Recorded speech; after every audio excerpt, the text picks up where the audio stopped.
So welcome. Thank you all for joining in today. I am Brenda McClellan, Director of Investor Engagement with Traverse Connect, and I will be your host today. So I'd like to begin by recognizing Consumers Energy and Doug DeYoung. Doug, thank you for your continued support and for providing those participating in today's event with a copy of Untapped Talent, Jeffrey's book. Please take a moment to share your message with us and maybe an update about what's going on in the community with our weather. Sure. As many of you know, we got hit pretty hard last night with windstorms. We had wind gusts over 70 miles an hour. So our crews are going to be out working the next 3-4 days, cleaning up and getting our customers back on. So we appreciate those of you that are without power and right now, and understand that our crews are working as quickly and as safely as possible to get you back up. On the talent front, Consumers Energy is very interested in talent attraction and talent retention and talent growth in Michigan.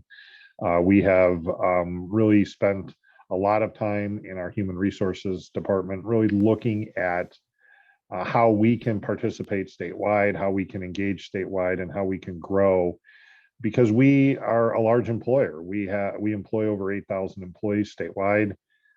We have another close to 7,000 contractors. And so those positions are going to need to be filled and are going to, need to be continue to grow as we as a company who have, our infrastructure in the ground here in Michigan and providing power to over 4 million customers across the state. So it is important. Talent is really important to us.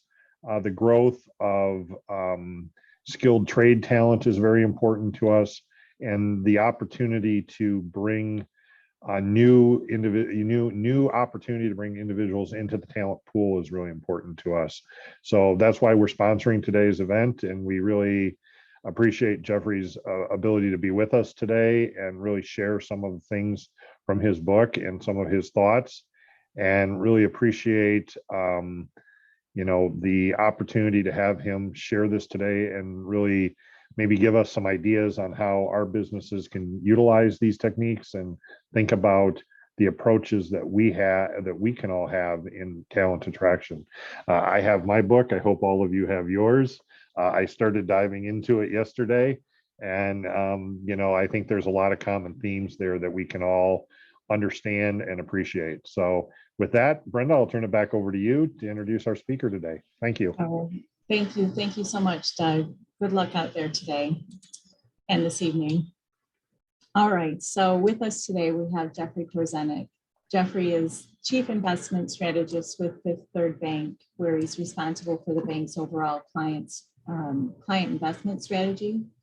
For more than 30 years, Jeff has been recognized for his insight into the relationship between economics, markets, and social trends. A regular guest on CNBC's Squawk Box, Bloomberg, and Fox Business, Jeff's writings on economics and public policy have been published in Barron's, Forbes, the Chicago Tribune, and other periodicals. He has been quoted in publications including the New York Times, the Wall Street Journal. He was recently elected to the member of the Council on Criminal Justice for his work on the intersection of the justice system and the labor markets. Jeff's book, Untapped Talent, How Second Chance Hiring Works for Your Business and the Community, shares the business case and best practices for hiring people with criminal records, and was recently published by HarperCollins Leadership, as you all know. So Jeff, thank you so much for taking the time to join our community once again, and on a different level this time. We appreciate your insight and look forward to hearing what you have to share today. Well, thank you so much, Brenda, and thanks to all of you for participating. A special shout out and thank you, of course, to Consumers Energy for sponsoring the event, sponsoring the book purchases. I really appreciate their support for this effort and for your community as well, particularly on a challenging time like this storm going on. So we wish everyone on Doug's cruise well and safe and safety as well. I thought Doug's remarks were right on, talking about the Michigan economy and the health and the interests we all have in a more inclusive workforce.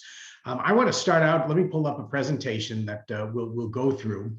And if you have questions, feel free to just shout out. We're a manageable size group, or I will open it up formally to questions at the end. But I wanted to step back from the Michigan economy and talk a little bit about the national economy as well, because I think that's the easiest way to conceptualize why all of us in the business community and all of us, frankly, in this country have such a vested interest in a truly inclusive workforce that has better outcomes for people who've been touched by the criminal justice system. This is my starting point chart. This is data from the CBO, the Congressional Budget Office, nonpartisan, and they provide projections of US growth going forward, as well as analyze past growth trends in the US. And every economy's growth ultimately boils down to two factors, and two factors alone in terms of their growth potential. How fast can you grow your workforce, and how fast can you grow your productivity, the productivity of that workforce? And in this chart, you see there's historical numbers to the left, and then the far right includes a projection into the future. And those two factors of growth are represented by green as your labor force growth, blue is your productivity growth.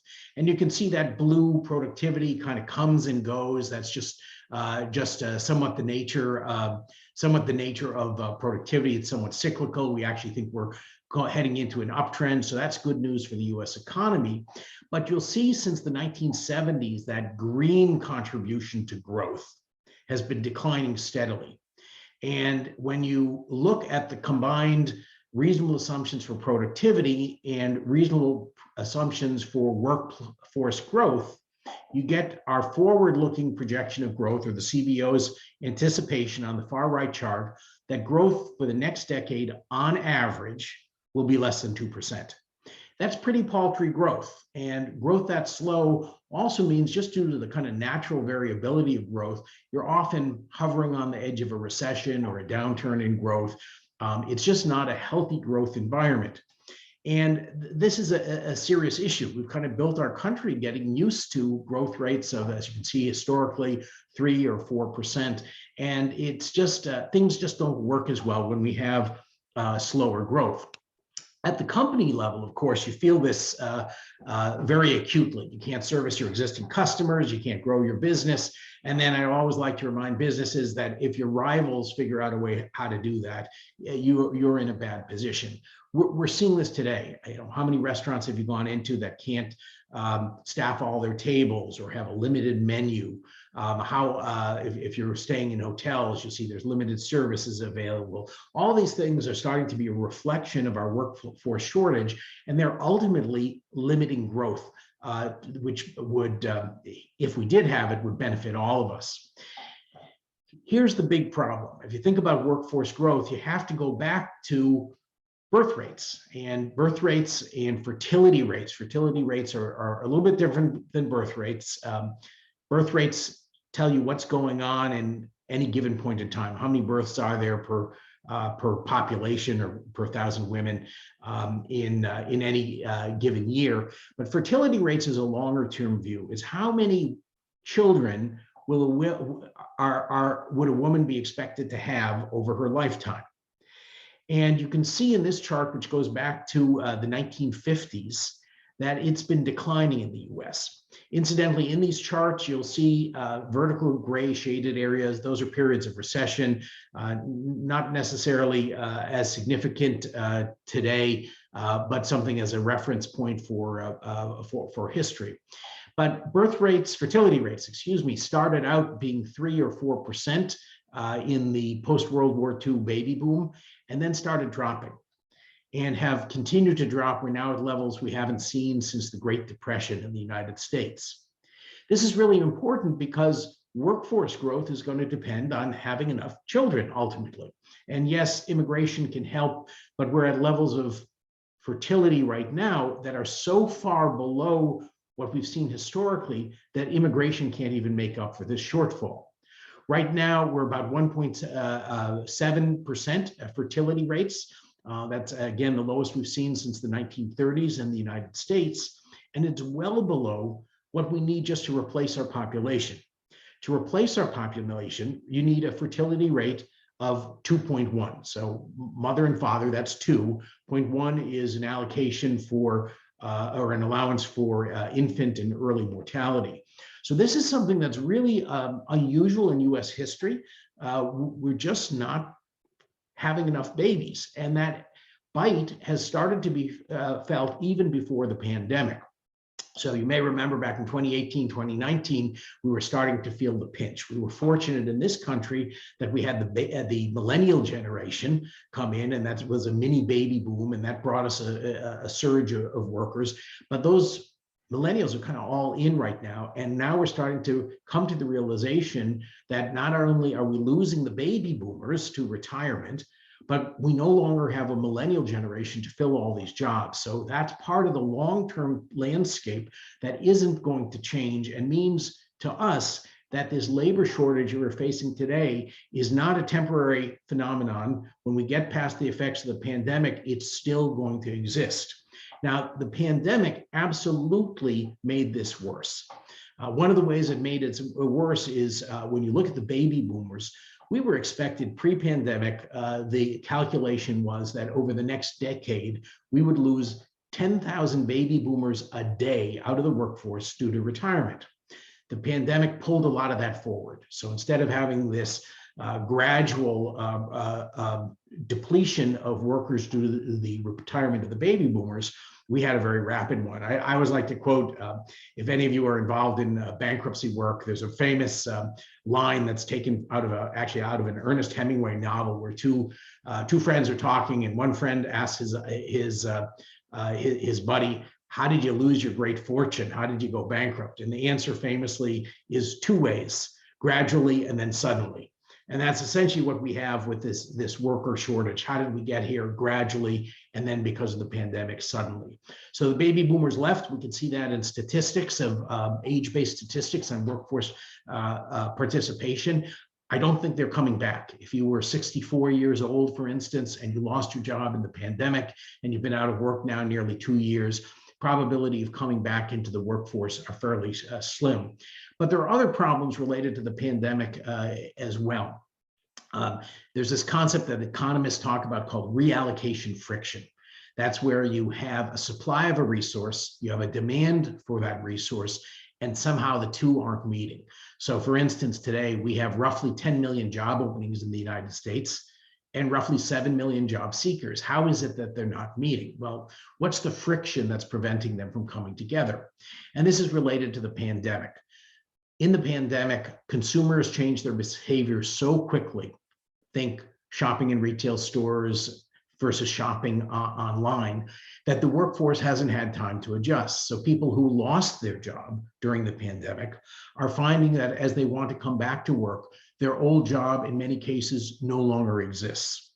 And they either have to find a new job in another industry, a longer commute, perhaps they have to move, perhaps they have to take a significant pay cut, or kind of start all over again. All of those things are unpleasant choices, and people don't make unpleasant choices quickly. And this is where we do believe that the augmented unemployment benefits that did expire in September did play a role in allowing people to put off making some of those tough decisions. Now that those augmented benefits are gone, we do see more matchmaking going on in the labor market, and that's a good sign that it will help the economy and help, at least to a degree, address some of this labor shortage, but that's going to take time. We also lost, as many of you know, women out of the workforce, some men too, but basically parents who elected to stay at home and drop out of the workforce in order to supervise their children. So it's particularly acute for children who couldn't physically go to school and needed extra supervision at home. There's some signs that some of these parents will come back, but many will not. In surveys of why people have not come back into the workforce, the number one answer is because they have a working spouse. So this is, again, made this a way that the pandemic made the workforce shortage more acute very quickly. And then I always have to come back to, and this relates more directly to our presentation today, is the way that social ills have become of such a magnitude in the United States that they are actual economic barriers because they're impacting the workforce. Long-term unemployment has long been believed by economists and long been recognized as an impediment to getting back in the workforce. If you have a big gap, 6 months or more in your employment, it tends to exclude you from certain job hunts. It tends to bias employers against you. We've seen that happen, particularly after the long unemployment spell people endured during the 08-09 downturn, the great financial crisis. We saw a lot of people dropped out of the workforce. That is quite plausibly going to happen again, making this worse. The opioid epidemic has been an impediment to the workforce. We do know now that the last 12 months or so created tragically a record number of opioid overdoses in the United States. We had about 100,000 drug overdoses over the last year, a terrible new record. But from a workforce perspective, this is really the tip of the iceberg. It's estimated that 10 million Americans are taking opioids for non-medicinal purposes. Now, many of those are in the workforce. I think there's an argument that can certainly be made that they're not performing up to their full productive capacity if you're using opioids. But also it precludes someone from employment in some of the really important job roles, some that Doug mentioned, things in skilled trades, manufacturing. A lot of those jobs require drug testing for workplace safety. And if you're abusing opioids, obviously you're not eligible for those roles. And then we come to the criminal justice system and the role it has played. And let me start going into that in detail and why we believe that this is a important resource for employers to consider. Ultimately, if we've stopped having enough babies, if immigration is not large enough to subsidize this, and yet we need workers to go, the answer has to lie into finding people who've been marginalized from the workforce and bringing them back in. The chart you see here is the US labor force participation rate. This is the percentage of adults, technically non-institutionalized civilian adults, who are in the labor force. And that means either working with a job currently or actively looking for employment.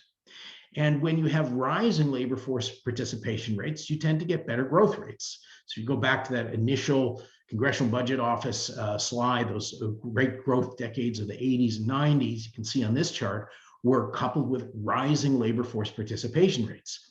In the 80s and 90s, it was the entry of the baby boomers into the workforce, and critically, the secret sauce of US growth then was female labor force participation. We were getting more women in the workforce than ever before. And for a variety of reasons, including early retirement of the baby boomers, from 2000 on, our labor force participation rate has been declining. And you can see on the far right-hand side, all the damage done by the pandemic.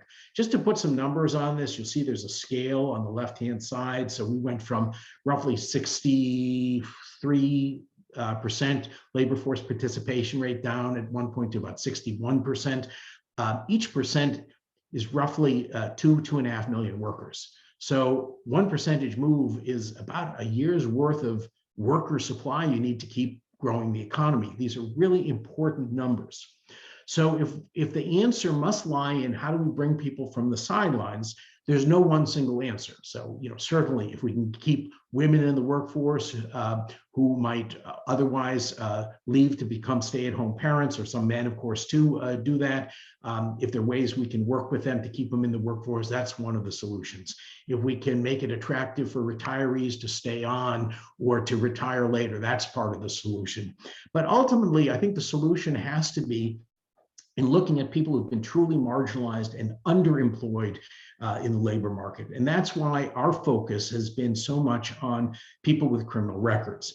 It's an enormous pool of potential workers and potential talent. The hardest barriers fall to those who have a felony conviction. And that's why I've highlighted that green bar there. 19 million Americans have a felony conviction. It's just an astonishing number. And then you'll often hear higher numbers like the 70 million to the bar to the right. and people will state that as 1 in 3 Americans have a criminal record. This one's a little bit overstated to my taste, so I don't use it. It includes misdemeanors. It includes people who have a criminal record because they were charged but found not guilty, which tends not to be a very big barrier. In some cases, this is drawn from state data that can include traffic violations, which generally, unless it's a driving related job, is not going to be a barrier. But that 19 million is big enough. And it is an enormous obstacle, not just to getting a job, but being able to move up the ladder and move to other companies that allow people to really become truly productive contributors to the US economy. And it is such a big number that it really encompasses people with every skill set and every crime as well. So it's something that really boils down to understanding these 19 millions as a big pool of individuals who bring a wide variety of talents to the table. Now, when you start out looking at this, the first thing that you're going to face is a wall of objections. And it's really important to face those objections and understand where they lie and how to address them. But the bottom line has to be, and the understanding and the approach, if you want to advocate for this within your own companies, that this is a business exercise, not charity. I tell some of the nonprofits who are involved in this space, who are sort of fellow advocates, I always say, businesses will write checks to charity, but they'll only hire people who can add value to their enterprise. And I think if you are going to approach this, that has to be the approach. You're looking to find talented people who can contribute to your company, who may have been overlooked by other talent seekers. But it does a lot for you if you can do this. It's obviously going to broaden out your effective talent pool. If you have been either formally or de facto excluding people with criminal records, you're just excluding 19 million people, and that's too many to exclude. So you really want to think about broadening out that talent pool. You might have a lower success rate in this talent pool potentially, at least at first, until you understand it, but it's still broadening it out. It's also broadening it out in the sense that if your company is focused on diversity initiatives, you have to understand that it's very hard to accomplish true workforce diversity if you're excluding people with criminal records. The American criminal justice system has not touched all communities equally. And the fact of the matter is that in the United States, 1 in 3 Black men has a felony conviction. It's an astonishing and tragic number. And if you are automatically excluding people with felony convictions, you're excluding 1 in 3 Black men from consideration. So part of this is not just broadening your talent pool, but broadening the diversity of your talent pool as well. And if you do it right, all the data, all the large-scale studies that have been done, as well as all the anecdotal evidence I've collected, points to that this is a pathway not just to any employee, but to an exceptionally engaged and loyal employee. If you had been consistently turned down for a mistake of the past, you would appreciate the person who gave you the opportunity to thrive. And that's what you see very often in this among second chance employers. And if you have engaged and loyal employees, they tend to be very productive employees, right? They care about their job and they are loyal to the employer, so they stay in one place. So you not only have lower turnover costs, you have higher productivity. All that adds up to greater profitability. I would say that there's some urgency to this. You want to get to this talent pool and learn how to use this before your competitors do. So while this talent pool is large and diverse, it's not unlimited. And I have never been in the camp that said everyone in this group of individuals is going to be a good employee. You want to be able to pick the cream of the crop. I would estimate over half are viable employees, but you want to start with your very best foot forward as you build this up in your company. That means you want to get that there before your competitors do as well. And while I always focus on the viewpoint of the individual company and how it benefits the individual company and the shareholder and the investor in that business, let's face it, the reality is that we make better communities when we do this. We have a more prosperous economy, we have safer and stronger communities. So although it has to work at the company level on a profit basis, it's something that ends up benefiting in other ways that aren't easily measured on the income statement. When you're trying to get buy-in, I think most companies have some kind of sense of a mission, even whether they have a formal mission statement or not. They have some sort of formal sense of how to move forward and what they should use to drive their business. In many cases, that can be tied to second chance hiring. How do you motivate this? And if you're a business that talks about growth all the time, this is how you help more customers and grow your business. If you talk about innovation, this is part of a continuous improvement in your talent process. If you talk as a company about community, boy, it's harder to see ways that you can benefit your community more than doing second chance hiring. It's just so it makes such a strong contribution to community. And then, of course, as we'll mention a little bit later, companies are now viewing themselves and in corporate America, and the expectation is that they are more than their profits. And again, when you're addressing a huge social ill like this, giving people the opportunity to rebuild their lives, that's a pretty good higher purpose. And then many of us are, of course, very dedicated to just developing talent. It's I've always found as a manager of people, one of the great rewards is seeing the people you've helped mentor or develop continue on in their careers and have great careers. This certainly ties in well to that. So it's got to be business, not charity. It's really about expanding the opportunity to get the best person for every job opening that you have. But you're going to have to face these objections. Let me go through the three major objections that I've seen. The first one that comes to mind, of course. Oh, I'm sorry, is there a question? Yes, there's a question. Any current numbers on the percentage of this population is compromised veterans? Please. I don't know that. I've been asked that before. I haven't been able to find good numbers. I will tell you that some of the processes that we recommend for approaching this talent pool really works well with veterans, whether they have a criminal record or not, because it becomes about understanding people who have non-traditional backgrounds or backgrounds that don't fit into kind of a nice, neat HR box. And as I think most of you know, veterans often have a great deal of difficulty re-entering the workforce after their service, not because people, and people tend to be very favorably inclined towards veterans, unlike people with criminal records, but most hiring people don't know how to read a military resume and how can you transfer those skills, and those are the kind of issues that come up. It's really true with this population as well. So I wish I knew the number. It's a great question. I will have to keep digging because it has been coming up. But what I will say is that better utilization of veterans is also very much part of our labor solution. And I think that the processes you put in place for second chance hiring also really work well when you are looking at applications from veterans as well, and you don't have some of these objections as well. So, but let me get back to. Thank you for that question. Sorry, I didn't have a better answer. Let me go to the objections that we face with people with criminal records. The very first objection is liability and safety. Am I compromising the safety of my workplace or of my or of customers or fellow employees? And the answer to that should be, it should never be about compromising that.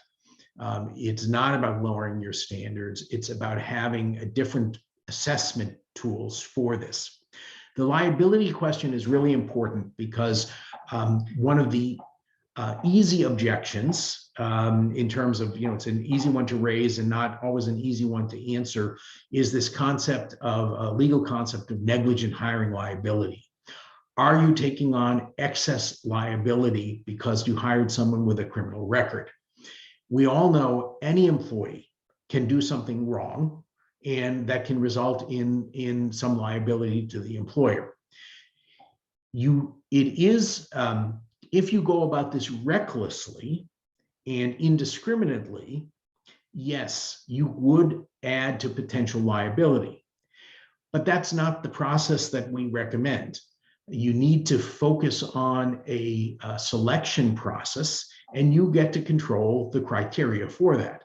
So it becomes a matter of your liability has to do with your selection criteria and your process.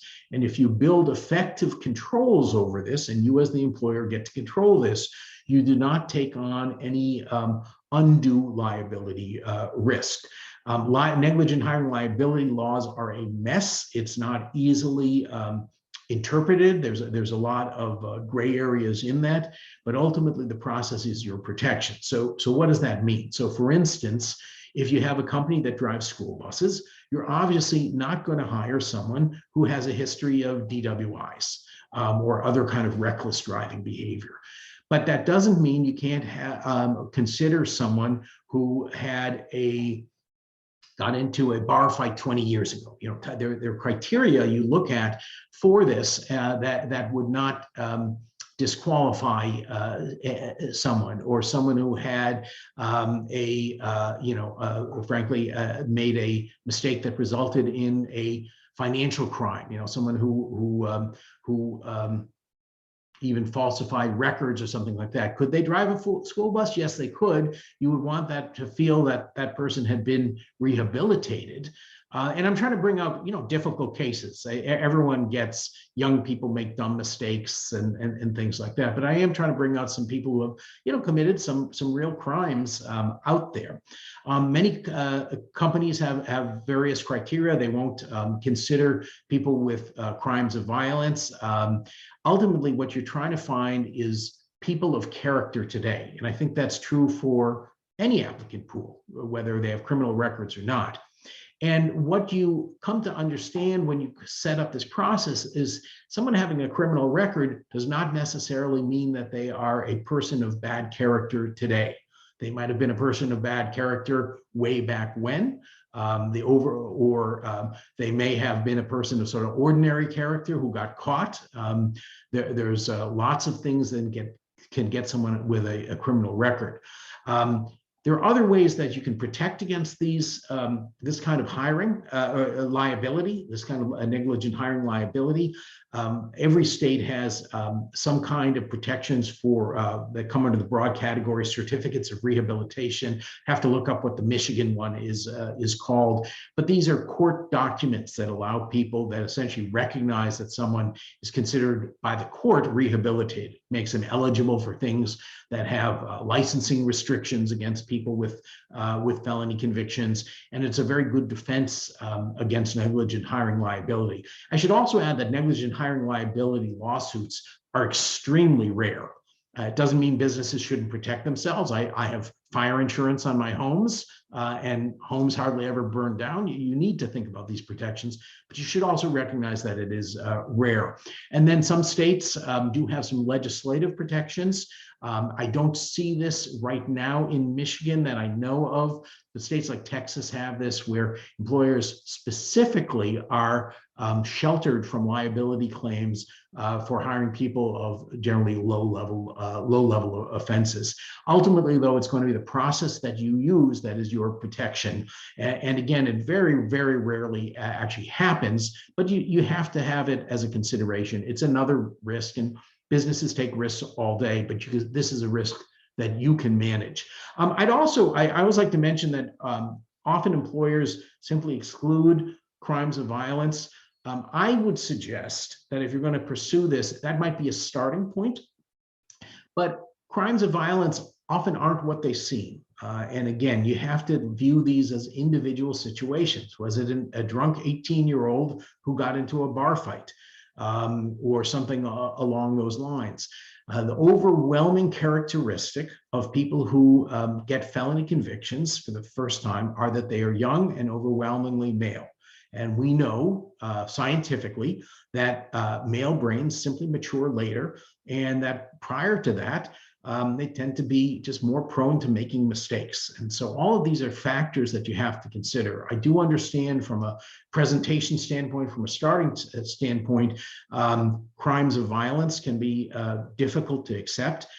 But the reality is that very often these are actually your best employees. And if you simply looked at recidivism rates and things like that, one-time violent offenders are actually very low risk to employers and very low risk to society if enough time has passed to show that it was truly a one-off. But those are things employers can get to. What second chance employers I speak with who do this really well and have experience tell me is that over time, they drop the restrictions. They might start with a narrow window of what's acceptable, but they broaden it out over time as they get experience. So being flexible in this and choosing a starting point, but being willing to broaden out from there is an important consideration. The second one is quality of work. My friend Rob Perez runs a second chance employee cafe and regional bakery in Lexington, Kentucky. He's got two restaurants, but then he provides bread in that vicinity and in that city. And we opened his first restaurant. He had great difficulty attracting customers. I said, were they afraid of physically afraid? He said, no. They assumed that second chance meant second rate. It was only after he got a bunch of 5-star Yelp reviews that people started coming and kept coming back and have allowed him to expand. So all the major studies have shown that a second chance does not mean second rate. There's studies by Johns Hopkins Hospital System when they had 500 employees who had criminal records that they had hired. They commissioned a study and they looked back and looked, and that they found that these were actually they're better employees on average, not every one of them. And then critically, of the 500, I believe there were 70 odd terminations, not a crazy number for that size population. And none of the terminations had been what they termed problematic. So, the kind of terminations you have are every day, someone who doesn't show up to work on time consistently, those kind of things. So, but what they did find is that they were higher productivity employees. The US military hires people with felonies, but they do so through a felony waiver system. So again, there's a selectivity process that goes on. They have themselves never published the results, but a professor at University of Massachusetts used the Freedom of Information Act to get the statistics on people with felony convictions who were allowed in the military. What she found in her work is that they actually achieved the rank of non-commissioned officer, like a sergeant, faster than those without felony waivers. So again, quality of work from this population, when you have a selection process, is very, very good. And then I can tell you there was a study, at the time I wrote the slide, it was unpublished. It has since been, at least the summary has been published. Kelly Services, the Troy, Michigan-based global staffing company, worked with Toyota to do staffing, second chance staffing in one of their plants in Kentucky, and found that, again, you got all the characteristics you would want in a second chance employee. But also in that case, they tracked how it broadened out their application pool, diversified their application pool, and their hires were very loyal and very productive. How do you address this objection? Well, you can obviously use the studies. I also say, use this logical form of argument called reductio ad absurdum. You reduce someone else's argument to the greatest degree and to the extreme measure, and you kind of show it's an absurdity. So if someone says people with criminal records can't be good employees, I think my response is, so what you're saying is all 19 million people with felony convictions can't be good employees. That's an absurdity with a pool that size. And it simply becomes, the real challenge is, what you really mean is you don't know how to find them. And so that's what the process is all about. And why this works and why you get good quality, loyal employees is because of human nature. If you have a fundamentally, a person who's fundamentally a person of character, and that does include many people with criminal records who simply made a mistake. When any of us fall down, make a mistake, and presumably not one with a criminal record, but make a mistake, we tend to pick ourselves up and redouble our efforts to prove that we are better than our mistakes. And that is true of this population as well. This is a group that is highly motivated to turn their life around. And then the final objection is, what about my reputation? Won't I look bad because I'm staffed with people with criminal records? And there are many companies that do this actively, second chance hiring actively, and don't admit to it for this reason. But I think the world has changed quite a bit. And there's this changed expectation on the part of consumers of what they expect from companies. They don't just want a product, and they don't just want profitability. They also want those companies to be involved in the greater good. And again, second chance hiring, when properly positioned, is a way of contributing greatly to the greater good. It's also employees, millennial employees in particular, and some of that next generation, Gen Zs, expect their companies to be involved in social good. And I can tell you from experience, I've seen that many employees, traditional employees, are absolutely energized by their companies having a second chance program. Now, I will say, I think the way you approach this in managing your reputation is that you're in the business of giving people opportunity and second chance, and maybe you don't dwell on people with criminal records, but that's part of it. I will tell you, one of the people, if you have the book and you turn around the back, you see one of the people who endorsed it is Rodney McMullen, the CEO of Kroger. And Kroger Stores is the third or fourth largest employer in the United States now. I believe they have nearly 500,000 workers. And they operate under a number of brand names. I'm not sure what they operate under in Michigan, but Kroger started a New Beginnings program. And they started with 200 employees in Cincinnati, their headquarters, and it's been so successful, they're spreading it nationwide. But they position New Beginnings not as a program for people with criminal records, but more broadly of a program for people who are in need of a second chance, which might include overcoming addiction, deep poverty, or even having a criminal record. So if you include that in a broader sense, I think that's a better way to manage the reputation and manage those kind of objections. So how do you get there? What do you actually do?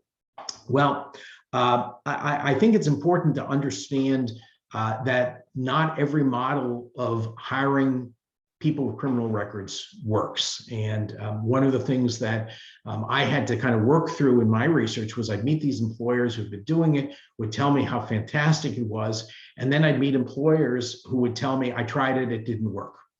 And I came to understand as I dug deeper in that there are fundamentally three different approaches to doing this. And only one of the approaches really delivers the kind of returns and this loyal and engaged employee. And this is in the book, of course, as well.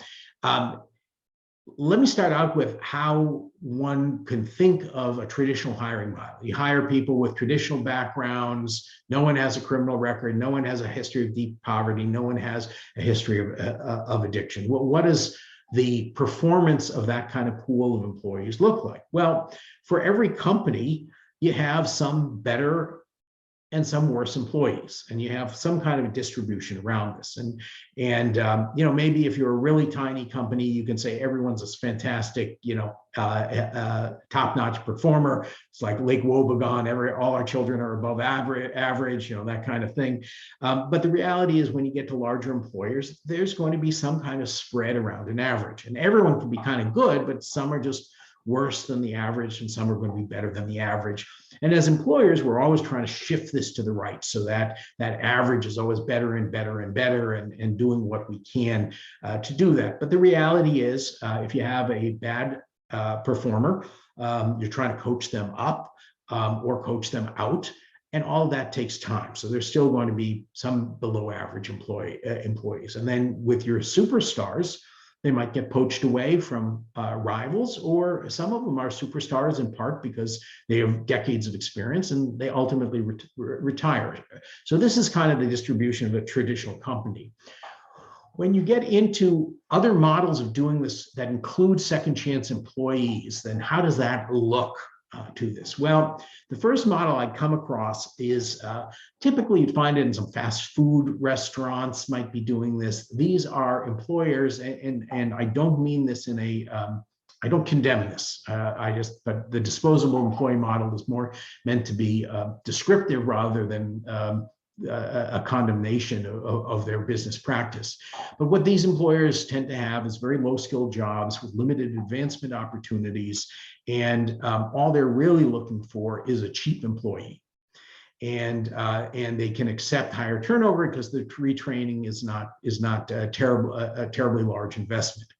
And they often pursue people with criminal records because they come with subsidies. In many cases, these employers can use what's something called the work opportunity tax credit, which allows them to defray the cost of these employees for a period of time. There's also some training subsidies that are available. They tend to be a little harder to access, but they're also available. And this is a case of you get what you pay for. If you're not being terribly discriminating, because you don't care and all you're looking for is cheap, you get what you pay for. You get on average probably worse employees than a traditional pool. And while you may find this an acceptable business model, and I would say at least it's better than barring someone with a criminal record completely, at least it gives them a shot to stabilize. You're probably not going to find a lot of benefits to this model other than the subsidy. And ultimately, if other businesses figure out how to provide people with criminal records with more attractive employment, you may not be able to even access this talent pool down the road in this labor shortage world that we're heading for. The other model is one of a more traditional approach from employers where they say, yeah, no, I want to take a vested interest in my employees. I have career opportunities, and I'm willing to give this a shot. And this is a case where if you give them a shot but don't understand what this group of employees tend to need, you do sometimes capture the attributes of really good second chance employees, high loyalty, high engagement, and you get a bunch who are better than average, that right-hand bump in that chart. But you also get a bunch who just don't show, who don't know how to take criticism from a supervisor, who aren't truly ready, and are often problematic terminations. And as many of these employers have told me, they're either my best employees or my worst employees, and I don't do it anymore. And the reason they don't do it anymore is even though the average of best and worst might be average, I think all of us understand that when one bad employee undoes the good of multiple good employees. And so this is a well-meaning model, but one that doesn't truly understand this talent pool. So the model that we're talking about is this true second chance model, where you have not only a selection process, you're trying to find the right people who are fits, but critically, you have a process for identifying what these employees need to thrive, and you have a way of delivering those necessities to these employees. And that's where you get what all the studies show works for second chance employees, then delivers higher engagement and loyalty. That's where you get the skew towards a better employee than just the traditional models. Again, you think back to things like the US military model, where you have a selection criteria. Not everyone can get these felony waivers. And then you give a structured environment. In the case of the military, people don't have to worry about transportation to work. They don't have to worry about clothing because they're given the uniform. They don't have to worry about food security because they're fed. All of these structures, in that case, contribute to the success of a second chance hire. In the case of traditional businesses that want to adopt this, what does that look like? Well, you have a candidate selection process and you have an employee support process. Frankly, I think this looks like any true talent model for any population. You could go to Harvard Business School and you could have a candidate selection process. I want to find out who's a good fit for my jobs, and then I'm going to deliver the training and acculturation that will allow them to thrive, or mentorship that will allow them to thrive. The reason this works especially well with second chance employees is because they're so overlooked. If you go to Harvard Business School and try to find talent, you're competing with a lot of other people. If you go to the Michigan Bureau of Prisons or a local workforce board and open the door to considering people with records, that's a pool where you're not competing with a lot of people in offering these opportunities. So you can really find some exceptional talent there. So what does it really look like? Well, it often looks like partnership. It's very hard for employers through a traditional interview process to understand who's truly ready to be a great employee, who's a person of character. But people who spend multiple months working with people who come out of prison or working through workforce development agencies with people who are trying to advance their lives and have been struggling, often because of a criminal record, even if it didn't involve incarceration or that's long in the past, do get to know these candidates and can be referral sources to you. And it's really cultivating these kind of partnerships that become the key to finding who's truly ready. So it's national organizations like Goodwill, for instance, are very involved in this. Easter Seals in some localities are also doing this. Lots of local organizations. I know down in sort of the Grand Rapids area, there's a lot. There's an organization called 70 by 7 that does this. Some of these are faith-based organizations.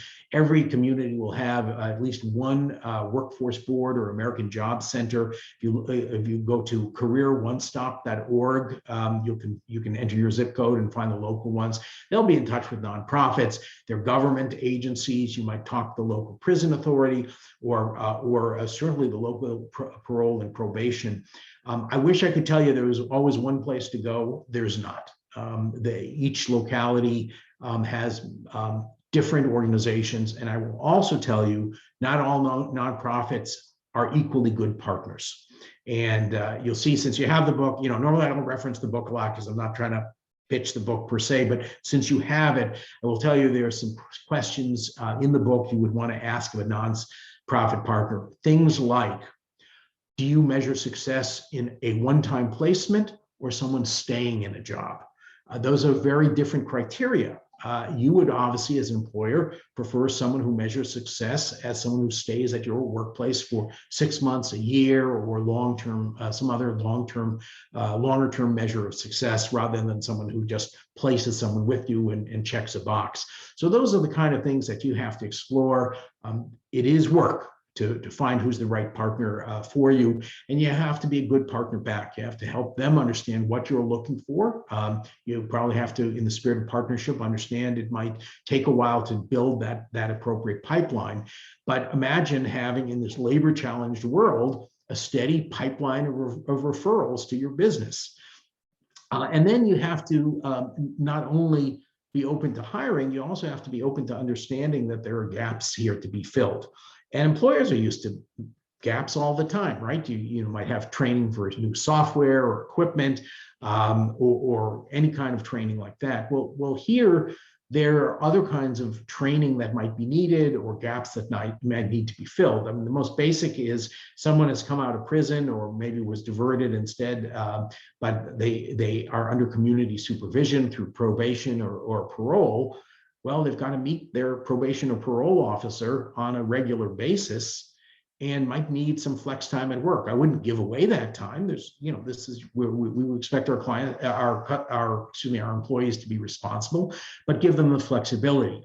Some employers, second chance employers who've been doing this for a while and have a significant number of people with criminal records will suggest we'll work with the local parole and probation board and actually have the parole officers come to the facility, have a private meeting room, and they like it because they get to meet multiple clients of theirs in one place at one time or consecutive time slots, and have often become very good referral sources to those businesses, identifying who's really going to be a good job candidate. Transportation is a big issue. Many nonprofits provide transportation. Some second chance employers with whom I've worked have actually gone to their local transit boards and have gotten bus routes rerouted to accommodate their factory. People coming from this background often come with problems that are really not related to their criminal record, but related to deep poverty and need some financial education, mentoring, housing, clothing, cell phones. There are lots of nonprofits that will provide these. You do not, as an employer, have to provide these, but you have to have some partnerships out there and ways to address these challenges or send your employees and direct them to this. It's not just having the resources in the community. It's understanding that you're working with people who sometimes don't know how to access those resources. And that can be just an informed HR person. It can be a good referral network. It can be some companies end up hiring life coaches for all their employees, but particularly beneficial here. Or some employers have actually gone as far as to hire social workers. Or in Western Michigan, in Grand Rapids, there's a nonprofit called The Source, which is funded by a dozen or 20 businesses that invest in this network of social workers that are dedicated to their companies and have visiting hours and are a resource. Incidentally, they measure the success. They have a algorithm for saying how often our employees use this equals saving a job and lower turnover costs for our company. They look at that savings compared to the cost of creating this nonprofit, funding this nonprofit, and they estimate that their return on investment is better than 200%. So this is an investment, not a cost. It sounds daunting, right? Here's all these things you got to invest in and do. But let's face it, businesses are making investments for talent all the time. It may have started out way back when with healthcare plans, which we know are very expensive. Now, of course, they're mandated for companies of a certain size, but before they were, that was something, an investment you made to attract talent. Parental leave, beyond legal requirements, bereavement leave, all these things can end up being substantial costs. This is just another investment. Just another investment. I see there's a question about Michigan Works. I do not know if Michigan Works works specifically with this. If Michigan Works is part of a group, there are a number of nonprofits that have Works in the title. Cincinnati Works, for instance, that are parts of a national coalition that do work specifically with this. I don't know. And then the sub question there is research around entrepreneurial training programs. Entrepreneurial training programs are kind of interesting. I don't focus on them a lot. I probably should have focused on them a little bit more. It's really hard, as most of you know, it's really, really hard to be an entrepreneur. And this population tends not to have a lot of funding. They don't have a huge social capital, a lot of a network. So it's really hard. On the other hand, a lot of them have a lot of hustle. And I mean that in the positive sense, because they are not left with alternatives. What entrepreneurship training programs seem to do is wrap a lot of really good training and development and business mindset training around the sizzle of entrepreneurship. And so they end up having actually a very good record of success of producing good rehabilitated citizens who are good employees, even if they don't become entrepreneurs. When I was in sales, I was always told you sell the sizzle, not the steak. Sizzle is the entrepreneurship, but the steak is the great training programs that helps their participants in these entrepreneurship training programs helps them think like business owners, which makes them better employees. Jessica, I see you have your hand up. If I'm learning how to use my Zoom correctly. Hi, Jeff. Yes, thank you. I just wanted to address Jill's question really quick. Oh, great. And I love everything that you're saying. I work with the Offender Success Program here in Northwest Lower Michigan. It's a statewide program, but we cover the 10 counties here in Northwest Lower Michigan. And we do have dedicated staff in our Michigan Works offices throughout our 10 counties that work specifically with those that are coming back home from state prison. And we work with employers and we work with those actual individuals and getting them placed into employment. So for Jill, I'll be happy to share my information. If you want to reach out, we can connect and we can share some of our resources that we have for employers and also what our program does to prepare formerly incarcerated people for employment. A lot of what you're talking about. So it's great. So thank you very much. You know, I should also, it makes me realize I should mention Michigan's Vocational Villages Yes. that are in 3 facilities now, I believe. I visited the one in Jackson at Parnell Correctional Facility. These are vocational training programs that deliver credentials. The trainers are people who worked in the trades or in various industries. And you have companies like Detroit Edison, DTW, I guess they call it. I forget what they call themselves now, but it used to be the old Detroit Edison, actually started a tree trimming program because they realized they needed hundreds of tree trimmers every year because people were retiring. to trim trees to allow power lines not to be destroyed by branches and windstorms like the one you went through. And so if you are something in needing people in credential trades or CNC machining, masonry, carpentry, electrical engineering, it's worth looking at the vocational villages. And while there may not be one right in that part of Michigan, people tend to come home when they exit prison to where they're from or where they can have some kind of housing. And so even if you're not located next to one of the vocational villages, they may still have people going through their program. It's a great program, and they are eager to work with employers and customize their training. Okay, thank you, Jessica. Thanks very much. Let's also talk. I just mentioned briefly some supplemental models. There are a number of organizations that do transitional employment. So CEO, Center for Employment Opportunity, is a large national one. I don't know, forgive me, I don't know if they're in Michigan or not, but they probably will be at some point. They're probably not in the Traverse City area, but you may find other nonprofits that offer transitional employment. So people come out of prison or before they're truly in the workforce, they get a chance to work in a very structured basis where they'll work for, say, 3 months. They are kind of trained to be employees while going through general training. I always like the example of in Chicago, there's one, the North Lawndale Employment Network, where they hire people, they give them classwork and development work and all that, but they also employ them as beekeepers. Next time you fly into O'Hare, you may fly over some of their bee population. They have hives near O'Hare, and they sell honey and honey-infused cosmetics, which are really great, by the way. But I always say, employers are looking for people who will dress appropriately, act responsibly. And if you're a beekeeper and you're not dressed appropriately and you're not acting responsibly, the bees will give you immediate feedback. And they've had a great track record of creating pathways to employment, typically into manufacturing in the western part of the west side of Chicago. There are staffing agencies which are specifically looking to build this up. Kelly Staffing is trying to build something up like this, so you might talk to your local Kelly office as a way to temp to hire is a very popular way of focusing on this population, because it gets you that chance to understand the individual and the character. Temp to hire, as most of you know, it doesn't always work, right? Because often the best candidates are already picked over, and people who are in temp to hire may not be as strong applicants. But the reality is this pool is overlooked. They haven't been picked over. And so you often have some real talent that goes through temp to hire, and you can test the waters a little bit.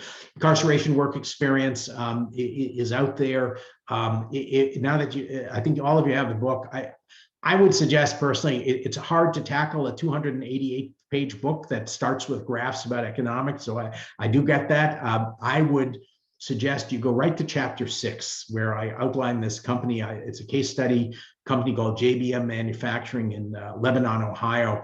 And they came to this, and it's been a wild success for their company. They had no sort of charitable focus on this initially. They were just out of every other alternative.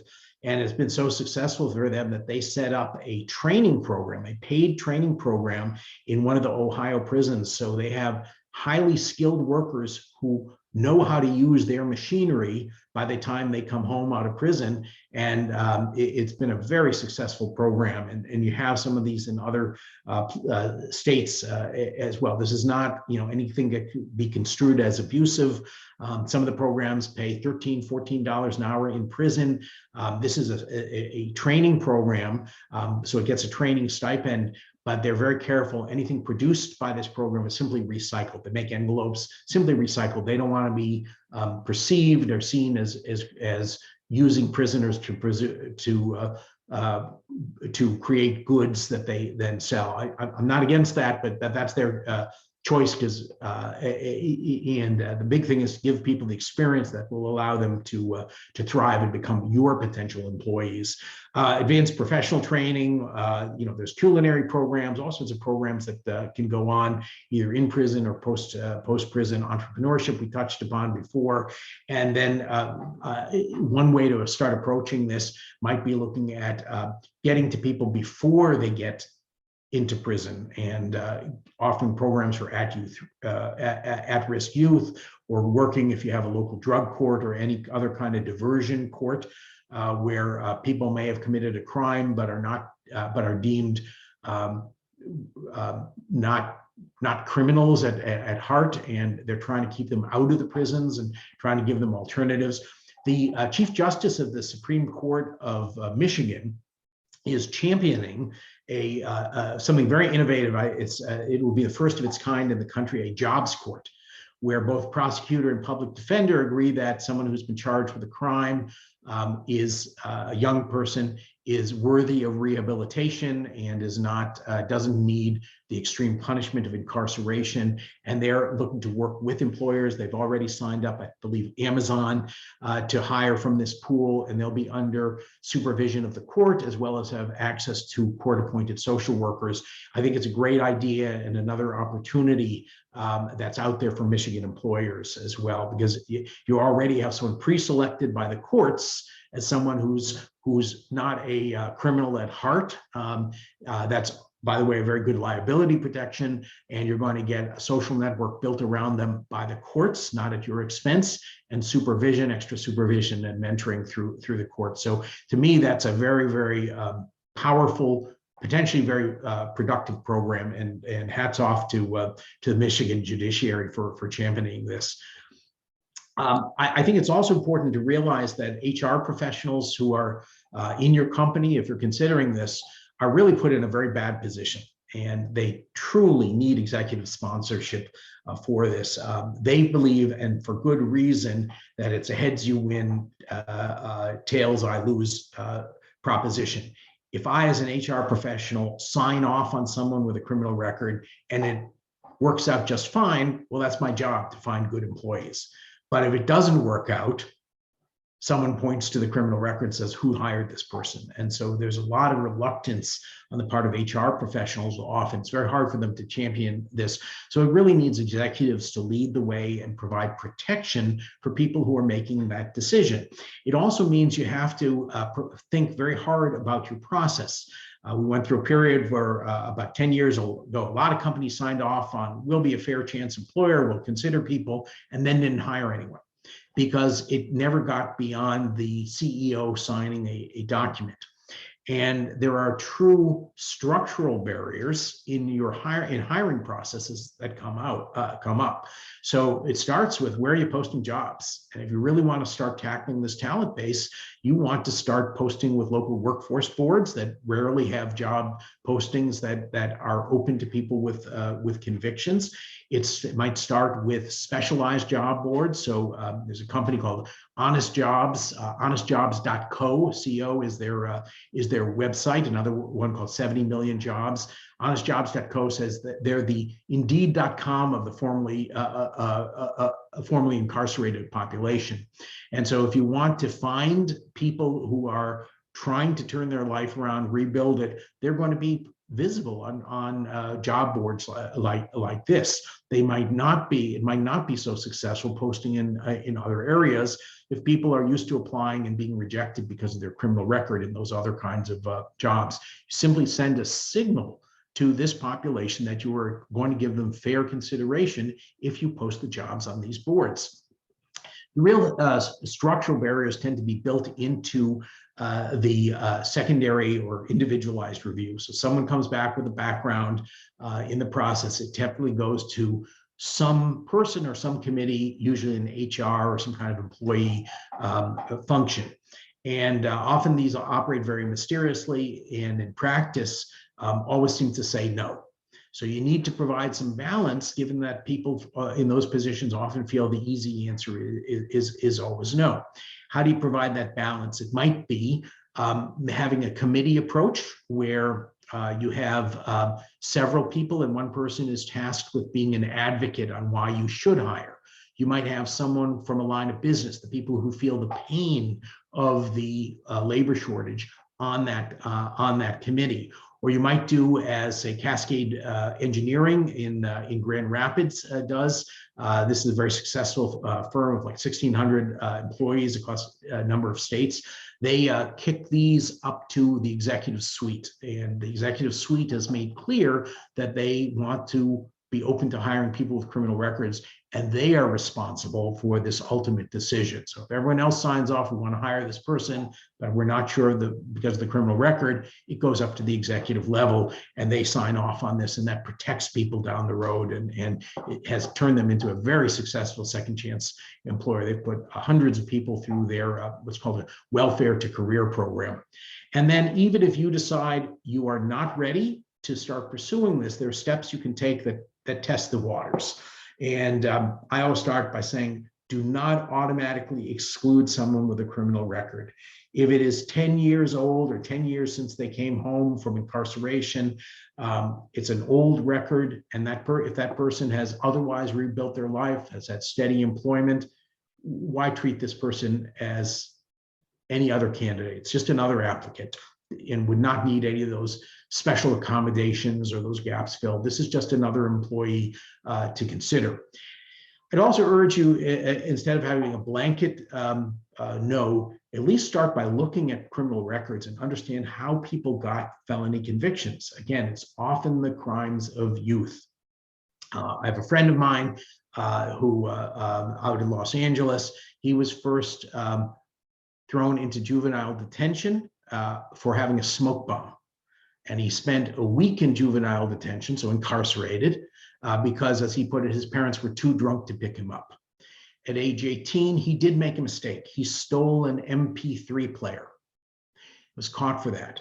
The prosecutor could have prosecuted it as a misdemeanor, but we have, unfortunately, a long history of prosecutors trying to maximize their felony convictions because it's helped, at one point, helped advance their careers. This is well documented, this book on this subject out of a professor at Fordham Law School. But anyway, he was given the choice. He did not have good representation because he was very poor and unsophisticated and 18 years old. And he was given the choice of, he said, look, if we're going to prosecute this as a felony, we can put you away for 5 years, or if you plead guilty right now, we'll give you 2 years. So he went to prison for 2 years for a first offense for stealing an MP3 player. Incidentally, he came out, started a band and has a gold record and has been a UN ambassador. He's in 2 master's programs. So you really have to look at how did people get these criminal records. Well, what really happened is very important. Connect with companies that are doing it. Make a trip down to the Holland and Grand Rapids area. We have a number of really good companies that are doing it. Look at what they're doing. Connect with nonprofit partners. Thank you, Jessica, for talking about what you do. I mean, that would be a great starting point for me. And even if you finally come to the conclusion that you're not ready to do this, review and eliminate vendor restrictions. A constant complaint I hear from, say, people in the trades who have companies that service larger institutions is that they may not allow them to bring workers with felony convictions to the job site. And so don't stand in the way of others. This is notoriously true of hospital systems, by the way. Won't let companies that provide their maintenance of their HVAC or equipment, want them allow them to bring people with past convictions on site. Incidentally, this is not true. I don't know if you're in the area of Spectrum Healthcare is a second chance employer. They're doing this great. So it's not a Michigan problem that I know of, but it is a problem in other states and other places. What do you care? Who mows your lawn? Who paints your building? Who services your electrical or plumbing? Don't put restrictions in. They may be in there that you don't even know about.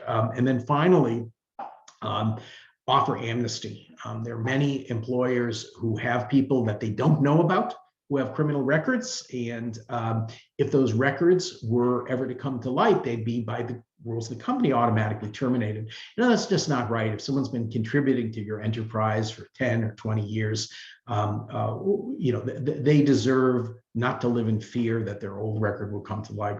I have a friend in Chicago who is very successful, paid about $500,000 a year for working for a global consulting company, but he has a conviction of 30 years ago that his employer does not know about. And he just got a promotion and they're rerunning a background check, and he's living in terror that after 20 years with this one company as a major contributor, he might be terminated as soon as they see this 30-year-old or 35-year-old conviction. That doesn't sit well with me. I assume it doesn't sit well with you. It was done before he was hired before they had rigorous background checks, and it just never showed in the past. So these are things we can all consider and test the waters. There's some educational resources out there. If you are interested, and it is a commitment of time, SHRM, the Society of Human Resource Management, has been championing this. They have something called the Getting Talent Back to Work certification. I have to applaud SHRM. They're very dedicated. You see the very first endorsement on the back of my book is by Johnny Taylor, their CEO. This is the world's largest human resource trade association. And they get paid by membership and they get paid by certification fees. They have made this available to non-members and they've waived the certification. It's a great training program. Dave's Killer Bread, you may not be familiar with the product. They're a national bakery with really good bread. They're a second chance employer. They have a playbook. Checker, you may also know, it's a very well-regarded background check agency that's also a second chance employer like Dave's Killer Bread.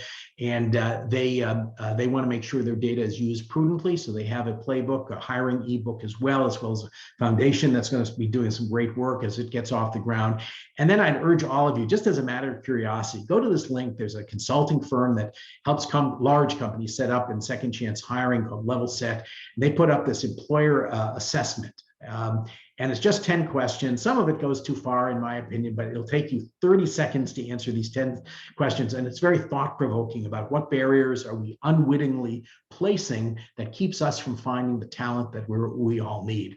And then you have my book, and I hope it was, if you know anything about the economics of being an author, you don't write books to get rich. Yeah, and I have a pretty good day job, but I hope the book is helpful. It's meant to be useful to you. And if you do want to buy more copies, they're pretty cheap on Amazon. And that's the link to that. Or you can order them through your local bookstore or Barnes and Nobles or wherever fine books are sold. With that, I'd love to take any questions if you have them.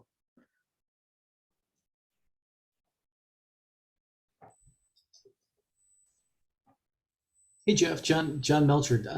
Great presentation and appreciate the information. One question I have for you, you touched on it a little bit, but companies that have implemented, I guess, this strategy, how have they navigated, I guess, concerns with existing staff?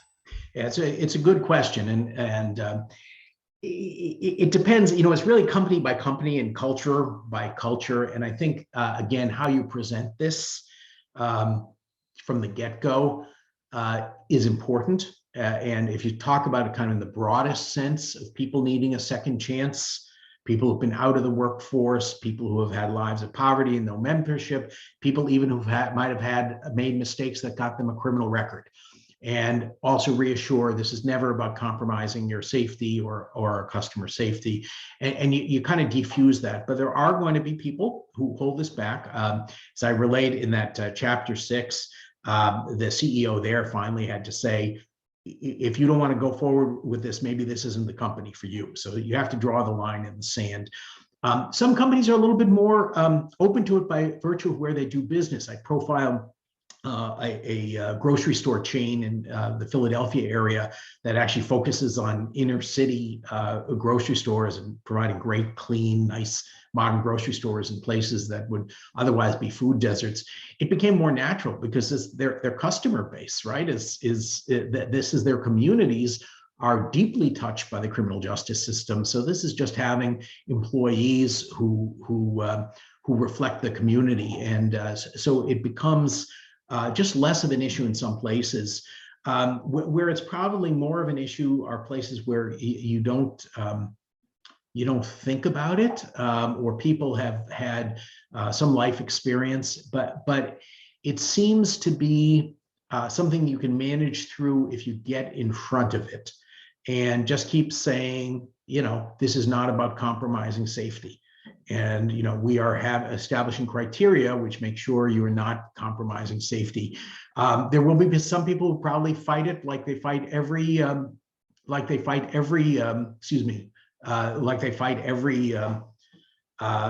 every new initiative. But it seems to be something that people can work through.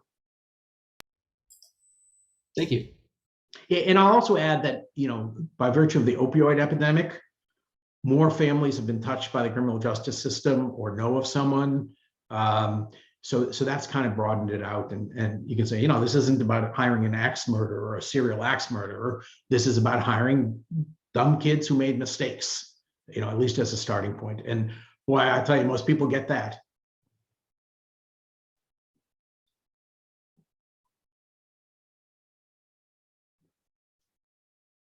Jeff, this is such great conversation, and we appreciate you taking time out of your busy schedule to share with us more information around your book.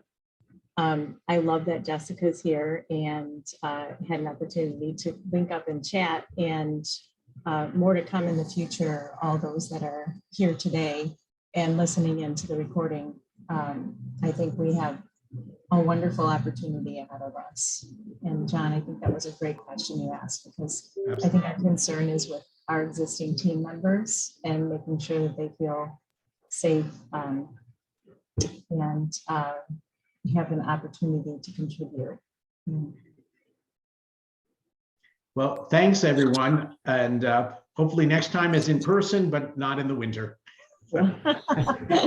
Thanks for being with us. Thanks. Jeff. Take care. Thank you. Bye now. Happy holidays, everyone. Thanks. Happy holidays. Merry Christmas, everyone. Bye.